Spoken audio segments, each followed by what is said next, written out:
How you feeling, my man? You feeling good? Yes, sir. Big game week, as they Yes, all it are in is. this final stretch. So let me ask you something. I want to break something down.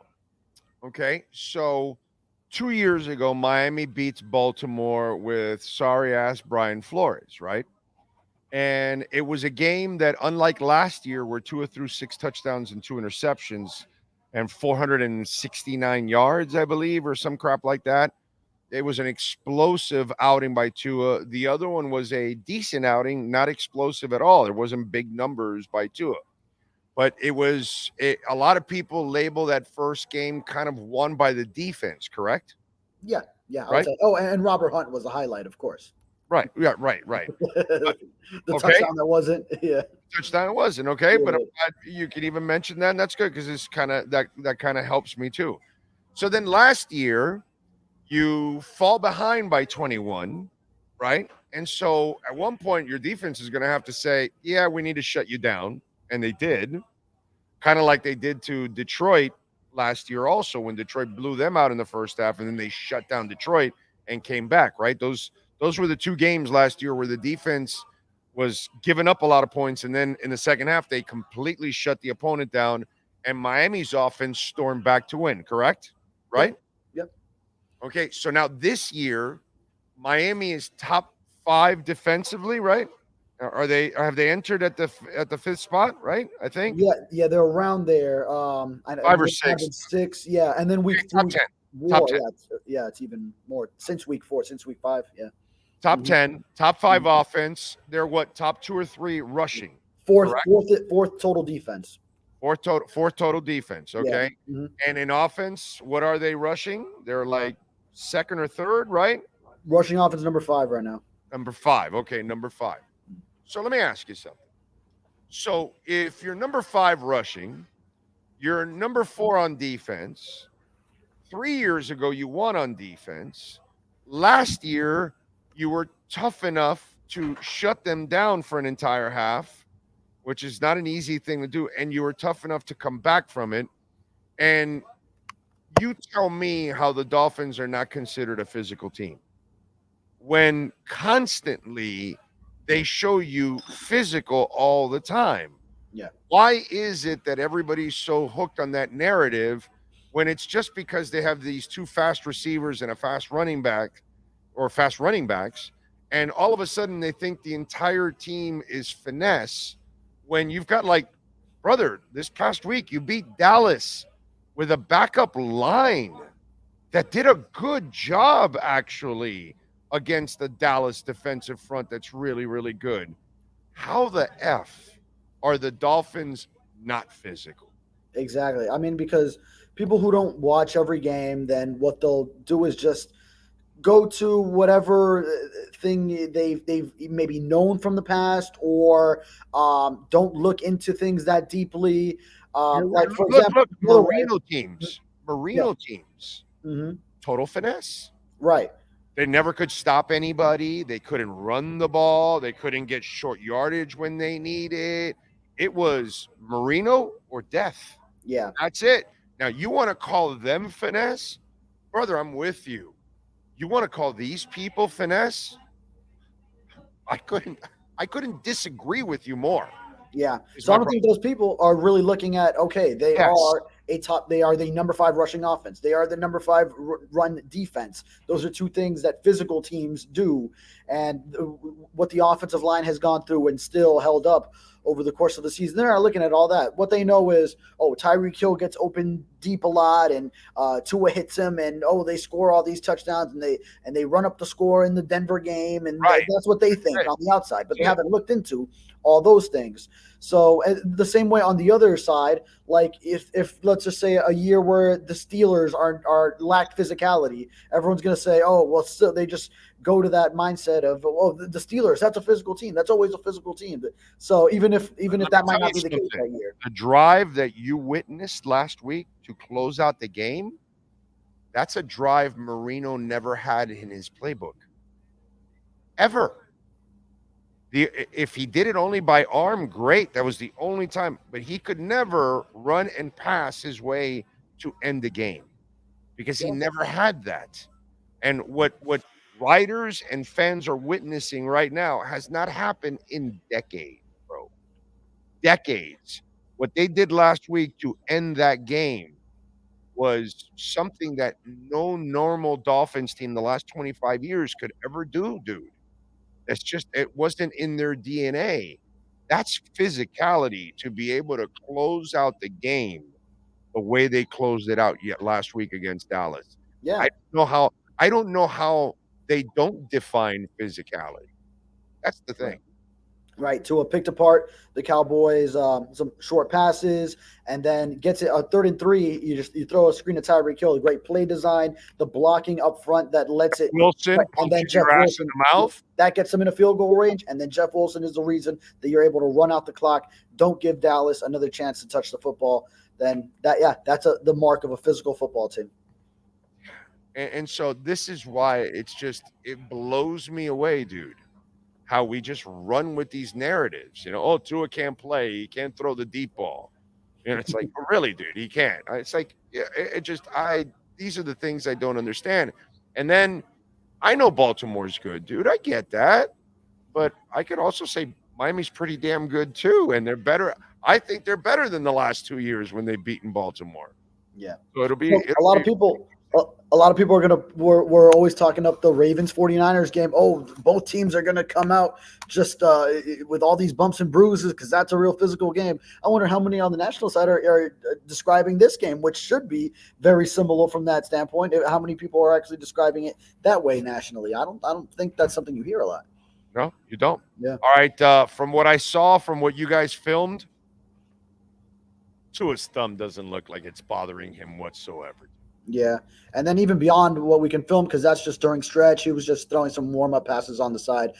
First, then we start to see him throw just little short passes. He threw one that was a little bit deeper, but sort of lobbed up, and then later in that run of routes on air, ROA, during that portion of practice, he got some intermediate with a little zip on it, and then he threw a real deep ball that had to be at least 40 air yards, probably more than that, probably got up to like 45, and no problem. So it looked similar to that Jalen Waddle deep ball that he was throwing in his own end zone. So to your point, as a lot of people also like to bring that narrative, I mean, sure, Tyreek Hill is wide open on a lot of those deep balls, but the one to Waddle last week in the shadow of his own goalpost down the right sideline, with maneuvering in the pocket, stepping up with the pressure coming from his right side, that was just such an impressive throw.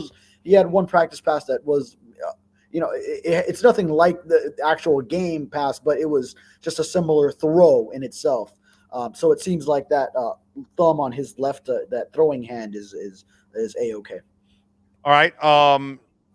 Did Rob Hunt go for a full practice today, or was it a limited one? No, well, we're gonna get an injury report soon. I don't think since I've joined, we've gotten it yet. No, not yet. But so he was seen during stretch, but then the team was inside. He went outside to do some more conditioning at that point. So I think it might be and then we're done watching practice from just the portion that we're allowed shortly thereafter. So maybe he's improved to limited. Yeah, maybe he's improved to limited based off of that. Sometimes it's whatever they do is just so little that they still call it a DNP on the injury report. So we'll see which one of those two he's given. Okay, so I'm of the ilk right now. The way I'm looking at it, no dice for Holland or Hunt. I thought there might be a chance for Hunt, but I need a practice week, and I think they're going to do the same thing with Tehran. These guys have been out for a long period of time. There is no way they're going to have limited practices or limited practice in a week and then say, we're activating him. I think this is just a precursor, and then next week maybe they get the full practice, and then they can play with Buffalo. But right now, I have a hard time believing that Hunt and Holland are going to play now. Well, Hunt I get, but why not Holland? I mean, because it was a good sign that Wednesday he was out there in drills, so just to start the practice, even if it was limited. But he was missing a lot of the Wednesday, so there's still progress for Holland, even though he goes in every Friday, every game day, questionable the past 4 weeks, and then he's not playing. I don't know how that first one was actually legit questionable. If if we're still here 3 weeks after that, and he hasn't been active in a game since. But I mean, Holland, I'm still holding out hope for Holland, and then Hunt. I would believe he's not playing. But you said Armstead too. No, not Armstead. Okay. I said Hunt and Holland Yeah. because they had like Armstead. Okay. Is what I meant by. Remember when Armstead was out for a few weeks?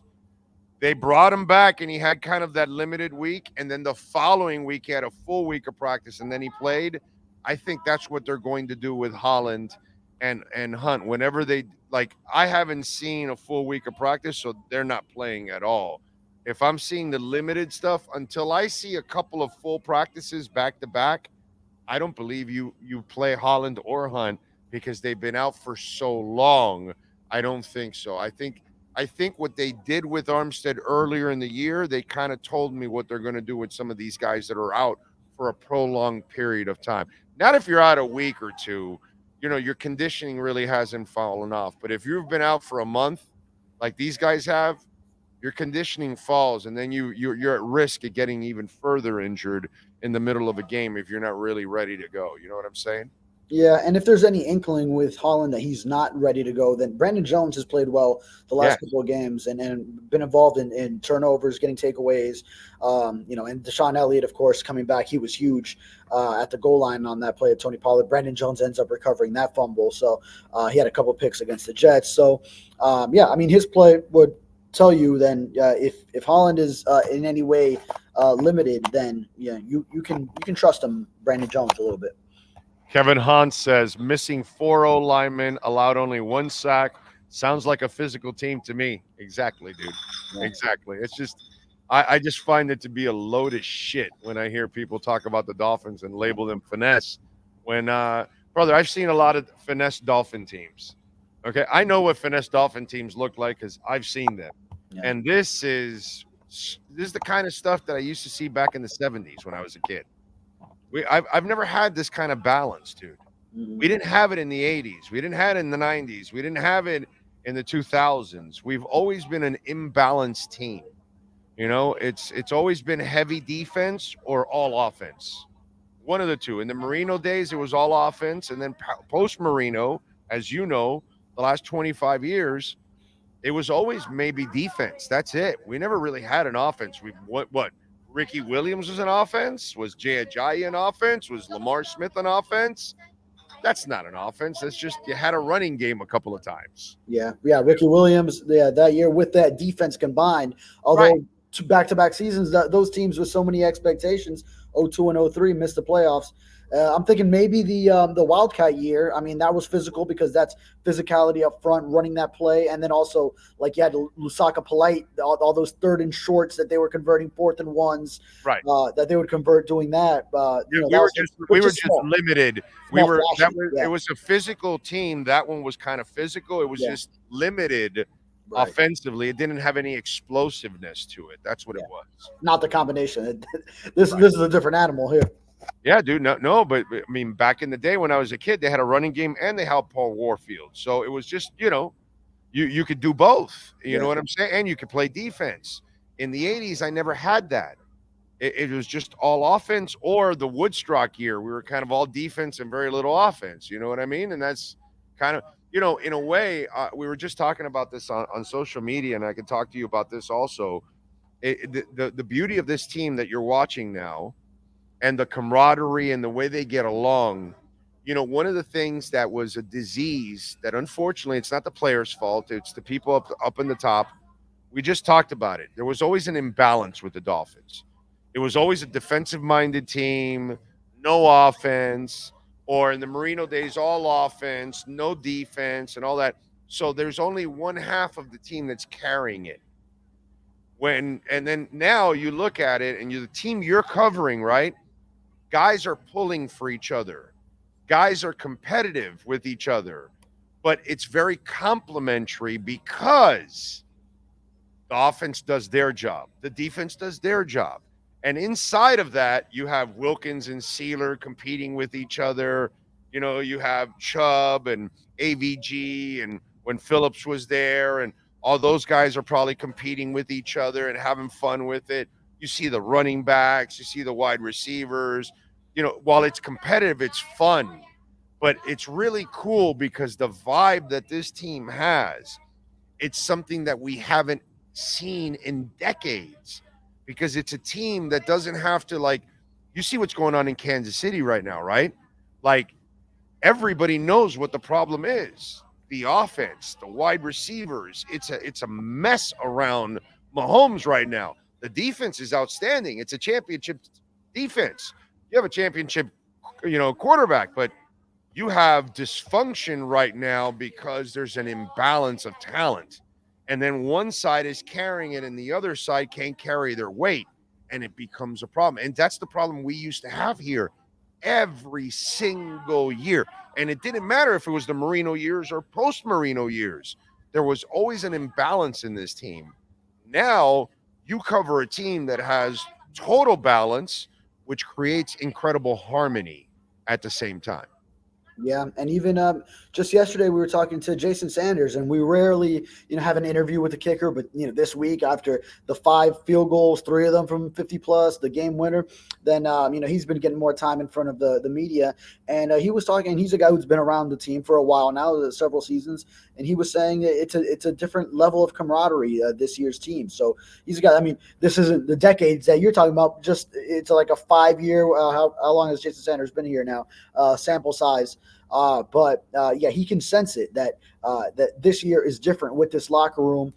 It's a great locker room. Every time I'm in there and I see the guys interacting, which is only a 45-minute period after practices or post game days, or just small glimpses of how they interact. Hard Knocks sort of opens the door a little bit more to that, to see some of those interactions, and there's been some fascinating communication that come from that. But it's really impressive, because even that show, a lot of teams in season that are a team that's competing for a playoff run, that could really be a huge distraction. And to this team, it's not, which is a credit to just how genuine people are in this building, that they don't need to change just because the cameras are on them. They act the same way, and then they still get the results.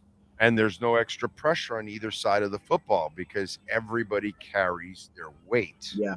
And that's something that, right now, that's not going on with the Giants. That's not going on with the Broncos. That's not going on with the Chiefs. And that, you can bounce around and look around the league all over the place, and there's a lot of that imbalance because it's really hard to create a team with balance. And that's been our problem here forever. And it's just really cool to watch. By the way, Jason Sanders, it's interesting because he's the player of the week this week, right? And he won it twice in 2019. He won it twice in 2020. And it shows you the funk that he's been in, because in 21 and 22, we didn't see that because he got into that funk.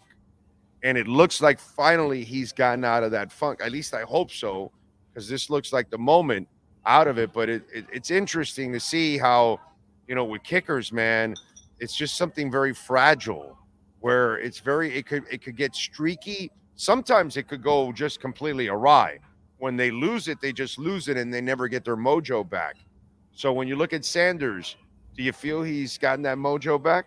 Yeah, definitely. And you laid this up for me because you always ask me at the end of our segments, what are you working on?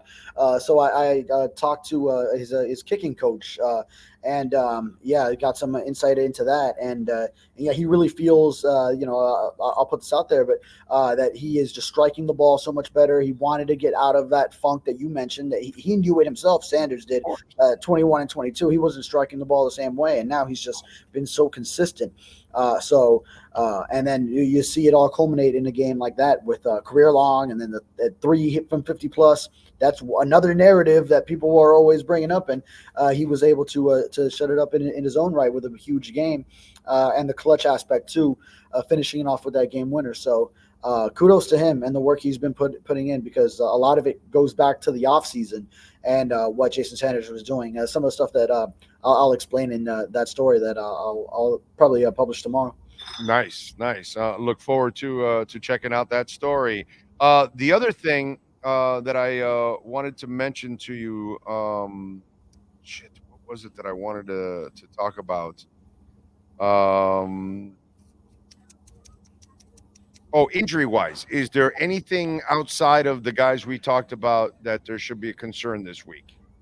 All right. So we already touched on. Okay. So Tua, yeah, he looks fine with throwing the ball and that thumb. I don't think it'll be anything that holds him back. So Waddle, yeah, I mean, very unlikely that we see him that high ankle sprain. We talked about that in a previous show. Devon Achane, it was interesting. He stretched. He was a DMP Wednesday, and then we didn't see him do too much during the media viewing portion. So something to monitor. Austin Jackson was in a red non-contact jersey today. So that's interesting. He was already limited with the oblique. He's trying to come back. So, just to be non-contact. That's precaution. That's right. Yeah.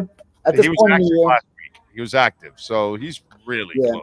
He was active, but not ready to start. So, I would think natural progression. He is ready unless he felt something in that oblique during this week. He was limited yesterday. That then caused them to say, all right, let's put you in a red jersey for the Thursday practice.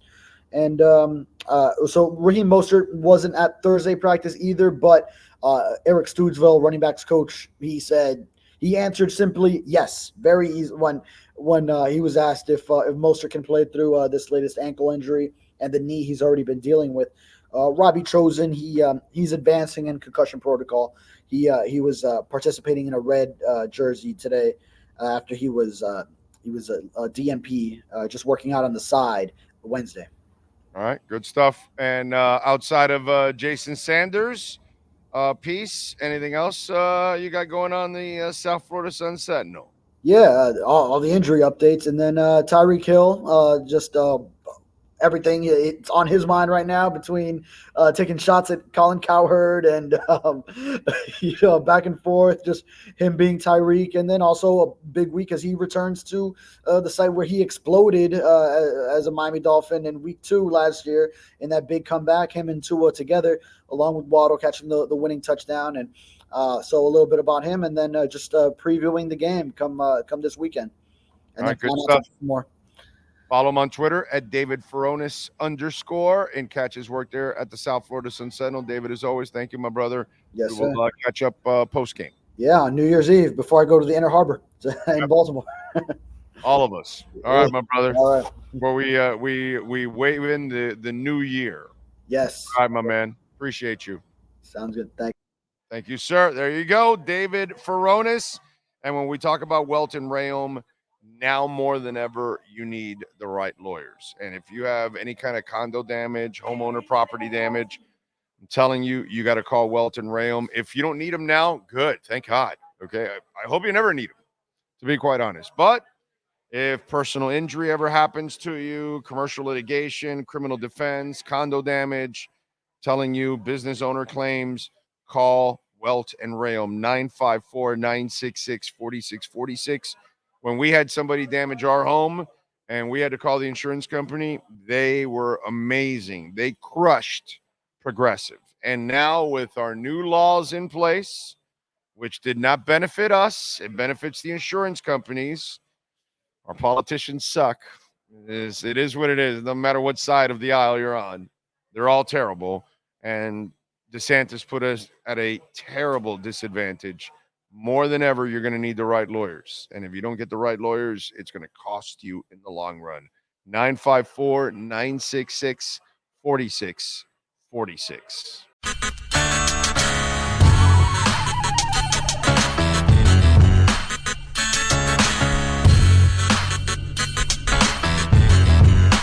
This is the Big O Show. This is the Big O Show.